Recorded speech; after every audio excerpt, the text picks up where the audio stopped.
Assalamu alaikum warahmatullah. The students of class 5, all of you are welcome to my class. How are you? I hope that all of you are well by the grace of Almighty Allah. Dear students, now come to the lesson. Class 5, subject English, topic rearrange the words to make sentence. Dear students, rearrange the words, that means কতগুলো শব্দ থাকবে এলোমেলো ভাবে, এই এলোমেলো শব্দগুলোকে সাজিয়ে rearrange করে অর্থাৎ সাজিয়ে টু মেক সেন্টেন্স অর্থাৎ বাক্য তৈরি করতে হবে, সেন্টেন্স তৈরি করতে হবে। আমরা এই কাজটি আজকে করব তোমাদের যে অ্যাডভান্স লার্নার বইটি রয়েছে, এই অ্যাডভান্স লার্নার্স বইয়ের মডেল কোশ্চেন 8 এর কোশ্চেন নম্বর 12 থেকে। প্রিয় শিক্ষার্থীরা, এই টপিকটি পারার জন্য তোমাকে সেন্টেন্স সম্পর্কে ভালো দখল থাকতে হবে। আমরা জানি সেন্টেন্স 5 প্রকার: assertive sentence, interrogative sentence, imperative sentence, objective sentence and exclamatory sentence. Dear students, আজকে আমরা যে rearrange the words to make sentence practice করব, সেখানের প্র্যাকটিসের জন্য আমরা 3টি সেন্টেন্সের আলোকে আজকে প্র্যাকটিস করব। ডিয়ার স্টুডেন্টস, প্রথমেই দেখো অ্যাসার্টিভ সেন্টেন্স। অ্যাসার্টিভ সেন্টেন্স হচ্ছে সাধারণ বিবৃতিমূলক বাক্য। এর স্ট্রাকচারটি দেখো, স্ট্রাকচারটি কিভাবে: প্রথমে subject plus verb plus object plus extension যদি থাকে। প্রিয় শিক্ষার্থীরা, তোমরা আমার সাথে সাথে মুখস্থ করে নাও এবং খাতায় তুলে নাও। আর আমি যা এখানে দেখাবো সবকিছু অবশ্যই তোমরা খাতায় নোট ডাউন করে নিবে। আমি আবার বলছি, অ্যাসার্টিভ সেন্টেন্সের স্ট্রাকচারটি বলছি: গঠন subject plus verb plus object plus extension. প্রিয় শিক্ষার্থীরা, এবার আমরা পরবর্তী সেন্টেন্সে চলে আসছি, ইন্টারোগেটিভ সেন্টেন্স। ইন্টারোগেটিভ সেন্টেন্স হচ্ছে প্রশ্নবোধক বাক্য। প্রশ্নবোধক বাক্য হচ্ছে যে বাক্য দ্বারা প্রশ্ন করা হয়, তাকে ইন্টারোগেটিভ সেন্টেন্স বলে। এই ইন্টারোগেটিভ সেন্টেন্স আবার 2 প্রকার, একটি হচ্ছে ডব্লিউএস কোশ্চেন আর একটি হচ্ছে ইয়েস নো কোশ্চেন। প্রিয় শিক্ষার্থীরা, ডব্লিউএস কোশ্চেন হচ্ছে যে সকল প্রশ্নের উত্তর হ্যাঁ বা না দ্বারা করা যায় না, বর্ণনা করে উত্তর করতে হয়। যে সকল প্রশ্নের উত্তর হ্যাঁ বা না দ্বারা করা যায় না, বর্ণনা করে উত্তর করতে হয়, ওগুলোকে ডব্লিউএস কোশ্চেন বলে। এই ডব্লিউএস কোশ্চেনের গঠন হচ্ছে কি? গঠন হচ্ছে ডব্লিউএস, প্রথমেই থাকবে ডব্লিউএস ওয়ার্ড, তারপর হচ্ছে অক্সিলারি ভার্ব, তারপরে হচ্ছে সাবজেক্ট, তারপর মেইন ভার্ব, তারপর object plus note of interrogation. প্রিয় শিক্ষার্থীরা, তোমরা আবারও ডব্লিউএস কোশ্চেন তৈরির নিয়মটি একটু দেখে নাও। WH word plus auxiliary verb plus subject plus main verb plus object. আমি আবার বলছি, WH word plus auxiliary verb plus subject plus main verb plus object plus note of interrogation, that means প্রশ্নবোধক চিহ্ন। প্রিয় শিক্ষার্থীরা, ইন্টারোগেটিভ সেন্টেন্স মানেই তোমাকে interrogative সেন্টেন্সের শেষে প্রশ্নবোধক চিহ্ন অবশ্যই দিতে হবে। এরপর আসো yes no question. Yes no question হচ্ছে যে সকল প্রশ্নের উত্তর হ্যাঁ বা না দ্বারা করা যায়, তাকে ইয়েস নো কোশ্চেন বলে। প্রিয় শিক্ষার্থীরা, দেখো প্রথমেই এই ইয়েস নো কোশ্চেন তৈরির নিয়মটি দেখো। প্রথমে auxiliary verb plus subject plus main verb plus object, অর্থাৎ দেখো এখানে ডব্লিউএস ওয়ার্ড নেই, কারণ এটি হচ্ছে yes no question.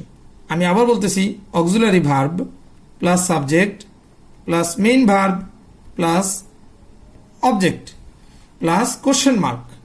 Question mark কিন্তু দিতেই হবে, আমরা কোশ্চেন মার্ক দেখলেই বুঝে যাব এটি ইন্টারোগেটিভ বাক্য। প্রিয় শিক্ষার্থীরা, তারপরে আমরা যে সেন্টেন্সটি নিয়ে আলোচনা করব, এটি হচ্ছে ইম্পারেটিভ সেন্টেন্স। ইম্পারেটিভ সেন্টেন্স হচ্ছে যে সেন্টেন্স দ্বারা আদেশ, উপদেশ, অনুরোধ বোঝানো হয়, তা হচ্ছে ইম্পারেটিভ সেন্টেন্স। এটি গঠনের নিয়ম হচ্ছে প্রথমেই মেইন ভার্বের প্রেজেন্ট ফর্ম দিতে হবে। আমরা কনজুগেশন অফ ভার্বে শিখেছি ভার্বের তিনটি রূপ রয়েছে, একটি হচ্ছে প্রেজেন্ট ফর্ম, একটি হচ্ছে পাস্ট ফর্ম, একটি হচ্ছে পাস্ট পার্টিসিপল ফর্ম। এখানে শুরুতেই প্রেজেন্ট ফর্ম দিতে হবে, তারপর অবজেক্ট দিতে হবে। তার মানে মেইন ভার্বের প্রেজেন্ট রূপ প্লাস অবজেক্ট। এখানে দেখো তোমাদের মনে একটি প্রশ্ন জাগতে পারে, সাবজেক্ট কোথায় গেল? সেক্ষেত্রে লেখা আছে এই সেন্টেন্সে সাবজেক্ট সাইলেন্ট থাকে। প্রিয় শিক্ষার্থীরা, অর্থাৎ ইম্পারেটিভ বাক্যে সাবজেক্টগুলো কি থাকে? সাইলেন্ট থাকে, দ্যাট মিনস উজ্জ্ব থাকে। প্রিয় শিক্ষার্থীরা, আমরা যে সেন্টেন্সের স্ট্রাকচারগুলো নিয়ে এতক্ষণ আলোচনা করলাম, তো পুরো স্ট্রাকচারগুলো একটু দেখে নাও তোমরা আবার। যা আমি আশা করি তোমরা অবশ্যই খাতায় তুলে নিয়েছো। যারা এখনো তুলে নিতে পারোনি, তোমরা এখন অবশ্যই তুলে নাও। আমি পুরো স্ট্রাকচারগুলো আবার তোমাদেরকে দেখাচ্ছি।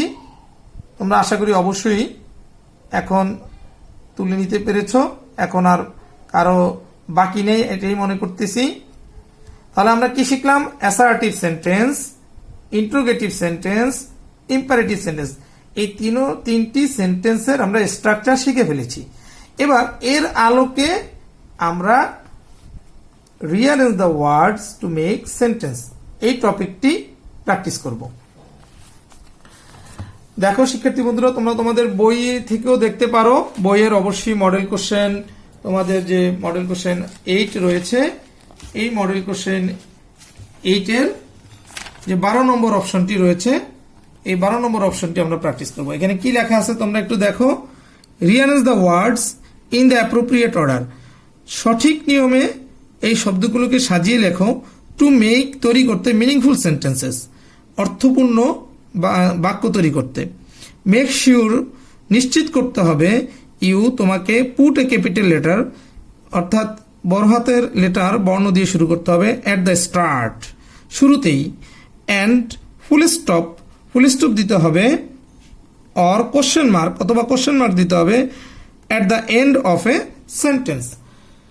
প্রিয় শিক্ষার্থীরা, আমি আশা করি তোমরা বুঝতে পেরেছ যে অবশ্যই আমার শুরু করতে হবে কি দিয়ে?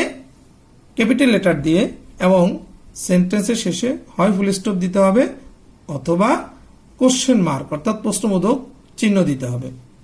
প্রিয় শিক্ষার্থীরা, এখানে A B C D E দিয়ে যে বাক্যগুলো দেয়া আছে, আমি বাক্যগুলো তোমাদেরকে বোঝানোর সুবিধার্থে খাতায় লিখে নিয়েছি। এখানে এ নম্বরই লেখা আছে এ ক্রসিং ডগ ব্রিজ ওয়াজ আ। এখানে দেখো একটি সেন্টেন্স একেবারেই এলোমেলোভাবে দেয়া আছে।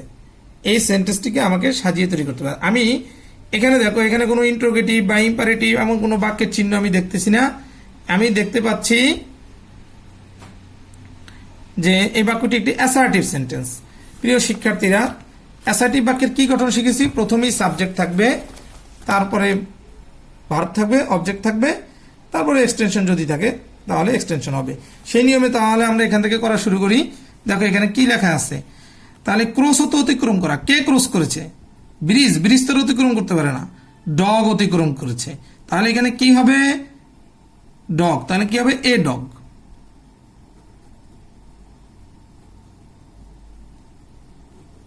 এরপরে আমরা সাবজেক্টের পরে এবার যাব ভার্ব। ভার্ব কোথায় আছে দেখো, এখানে এটি প্রেজেন্ট কন্টিনিউয়াস টেন্স। আমরা দেখতে পাচ্ছি ওয়াজ ভার্ব আছে, অক্সিলারি ভার্ব। তাহলে যদি একই সেন্টেন্সে অক্সিলারি ভার্ব এবং প্রিন্সিপাল ভার্ব দুটোই থাকে, তাহলে শুরুতে আগে অক্সিলারি ভার্ব দিতে হবে, তারপরে প্রিন্সিপাল ভার্ব আসবে। এ dog was crossing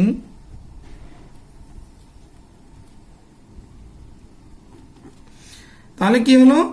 A dog was crossing, একটি কুকুর অতিক্রম করতেছিল। কি অতিক্রম করতেছিল? A bridge.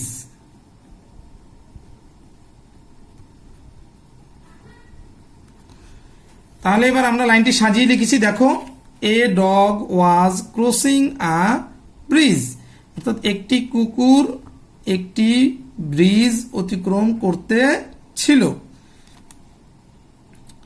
প্রিয় শিক্ষার্থীরা, এবার আসো আমরা বি নম্বর অপশনে যাই। লেখা আছে ফ্লাইং বার্ডস আর। তাহলে এখানে কি হবে? প্রিয় শিক্ষার্থীরা দেখো, ফ্লাই হতো উড়া, আর হচ্ছে ভার্ব, অক্সিলারি ভার্ব, আর বার্ডস পাখি। তাহলে এই উড়ার কাজ কে করে? পাখিয়ে করে, তাহলে পাখি হবে সাবজেক্ট, বার্ডস।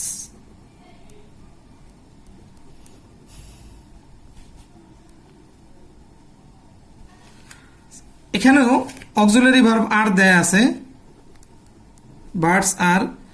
এখানে মূল ভার্ব আছে ফ্লাই, ফ্লাই এর আইএনজি রূপ রয়েছে।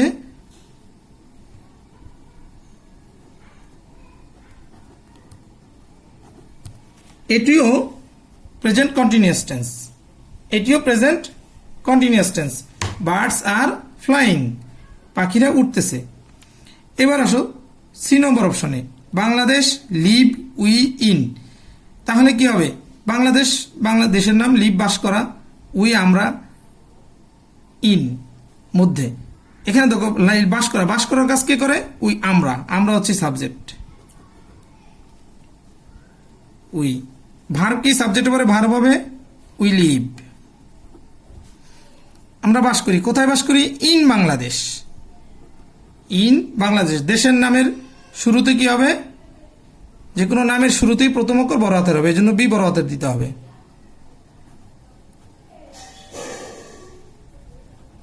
উই লিভ ইন বাংলাদেশ, আমরা বাংলাদেশে বাস করি। এবার দেখো biggest is the Padma river.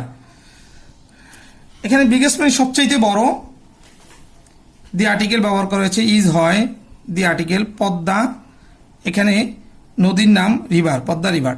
এখন এই বাক্যটি কি হবে? কে বড়? কে? এই পদ্মা রিভার, তাহলে নদীর নামের উপরে দি বসে, আমরা জানি। তাহলে কি হবে? দি এবং নদীর নাম বড় হাতের দিয়ে লিখতে হবে, দি পদ্মা, দি পদ্মা। এবারে verb is, the Padma is the, এই দি। তারপর হচ্ছে বিগেস্ট, সুপারলেটিভ ডিগ্রি গ্রুপে দি বসে,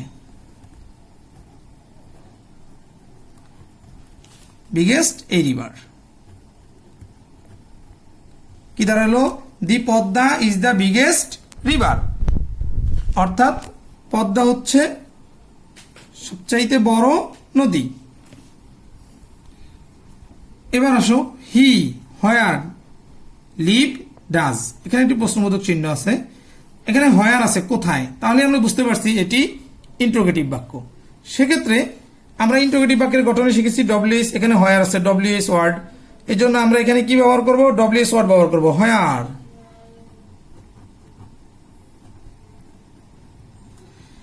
এবারে হি সাবজেক্ট যেহেতু, তারপরও এটি ইন্ট্রোগেটিভ বাক্য, তারপর হচ্ছে অক্সিলারি ভার্ব। অক্সিলারি ভার্ব আছে কোনটি? Does, where does. তারপরে কি হবে? Subject, where does. অক্সিলারি ভার্বের কি হবে? সাবজেক্ট হবে, হোয়ার ডাজ হি। তারপরে মূল ভার্ব কি বলা হয়েছে? মেইন ভার্ব বলা হয়েছে, দেখো main verb, where does he live, where does he live, where does he live.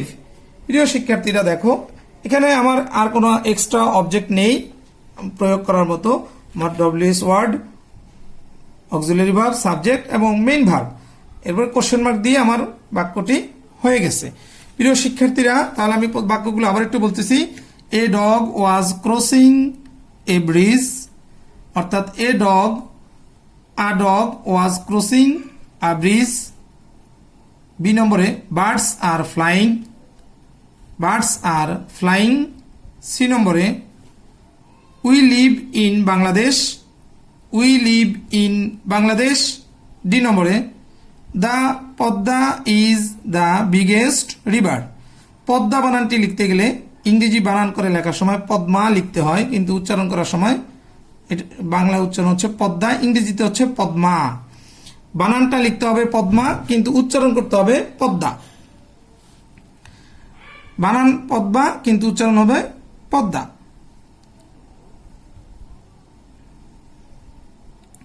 প্রিয় শিক্ষার্থীরা, এরপরে দেখো পদ্মা হচ্ছে ইংরেজি উচ্চারণ আর বাংলা হচ্ছে পদ্মা।